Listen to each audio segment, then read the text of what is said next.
No, we'll see. I mean, we have.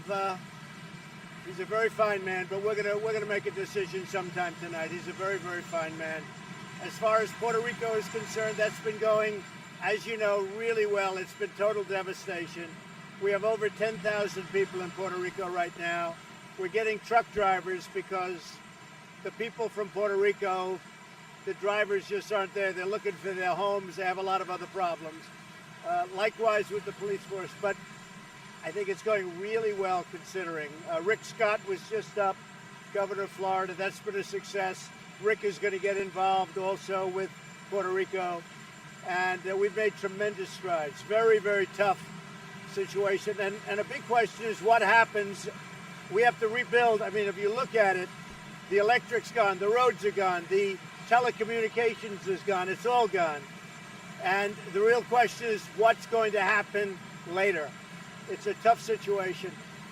The loss of life, it's always tragic, but it's been incredible, the results that we've had with respect to loss of life.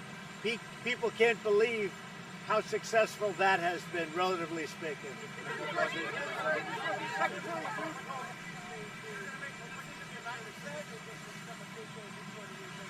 I can't hear you, John. Go ahead.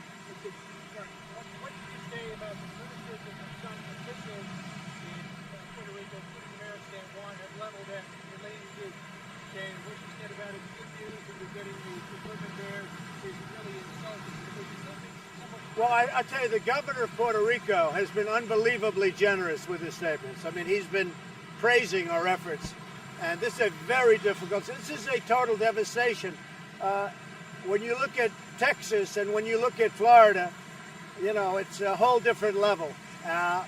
Nobody's ever seen, when you have a Category 5 wipe out an island like this, because you have nothing. You don't have the roads, you don't have anything, and you don't have the people even to operate the equipment. That's why we have literally hundreds of truck drivers being brought into the island to operate the trucks, because those people have lost their homes, so they're unable to do it. And the police have lost their homes, so they're unable to do it. So it's a tough situation, John. Was Elaine Duke wrong to say that Puerto Rico was a good news story? Well, I haven't heard what she said. I can tell you this. We have done an incredible job, considering there's absolutely nothing to work with. And a very big question is, what are we going to do with the power plant? Because the power plant has been wiped out. It's not like, let's go back and fix it. That's what I do. I'm a good construction guy. You don't go back and fix it. There is nothing. The power grid is gone. So we have a lot of big decisions, and you're talking about the dollars that you're talking about are really tremendous. And I'll be talking with the Democrats, and we'll be talking to Congress about what we're going to do a little bit longer term. In the meantime, we've saved a lot of lives. We've done a really good job, and now we're bringing the people for distribution.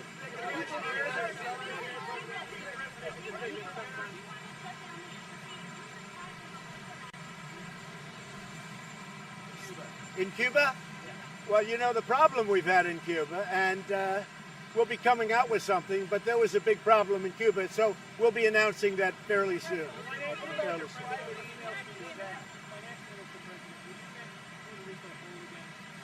Well, we're looking at Puerto Rico. That's a very, very big thing you're talking about. You know, we're spending hundreds of millions of dollars right now. It's a territory, and these are great people. I know the people very well. These are great people. But, you know, there's a massive investment. You are rebuilding all of it at some point. As you know, there is, you know, hundreds of millions. There's a tremendous amount of money already invested in Puerto Rico by others before the storms. And that money has been in serious trouble. So now on top of it, a lot of other money. So a lot of, look, a decision has to be made. What are you going to do? Puerto Rico was flattened. And a big decision comes as to what are we going to do. But I'm there to help, I can tell you that.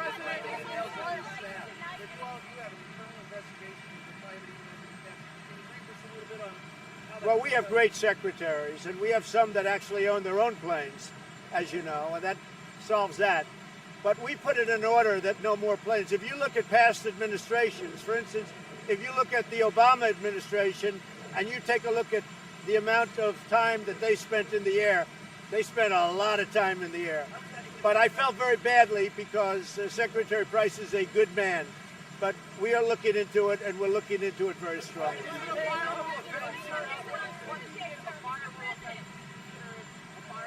Well, we'll take a look. I'll be announcing something in the pretty near future.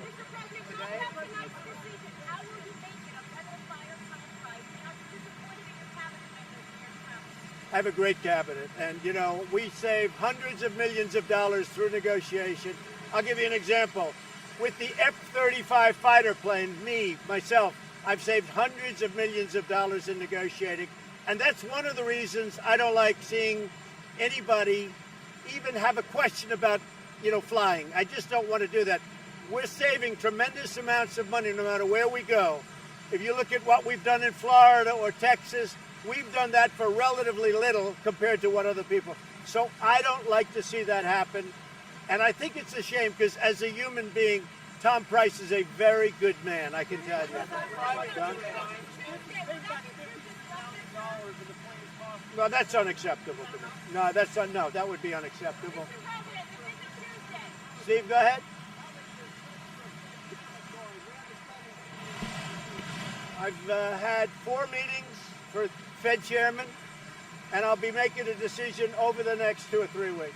What about the use of private emails for your staff?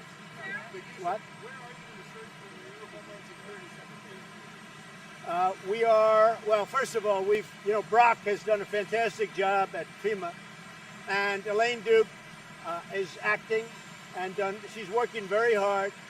And, I think what FEMA has done has been incredible between all of these hurricanes and doing so well. But we'll be making that decision probably within a month. Homeland Security, yes. You said you spoke to Jerry Jones on the Cowboys.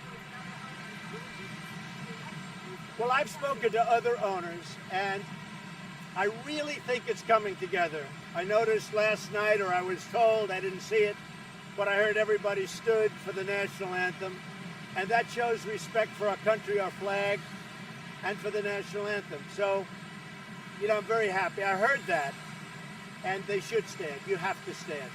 It's our national anthem. You have to stand. I spoke to numerous team owners. I have many friends. I did speak to Jerry, yes. Okay, thank you.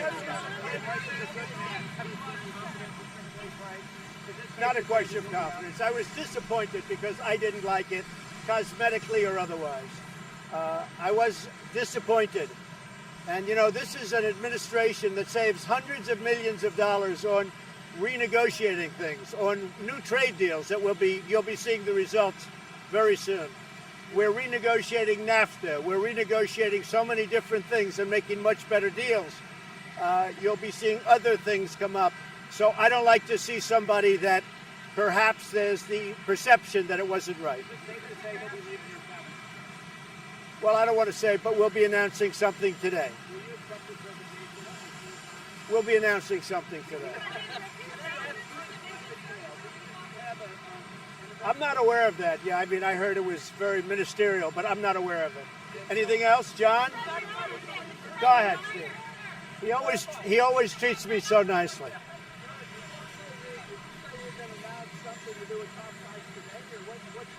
Probably today something will happen. Something will be announced. Look, I think he's a very fine person. I certainly don't like the optics. As I said, we renegotiate deals. We're renegotiating trade deals. We're renegotiating, as an example, the F-35 fighter plane. I've saved hundreds of millions of dollars.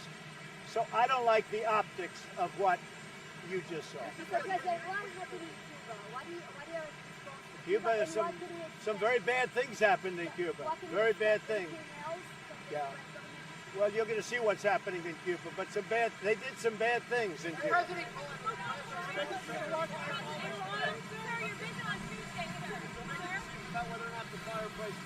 Probably sometime today, yeah. I'm not happy, okay? I can tell you, I'm not happy. Okay. Cabinet, sir.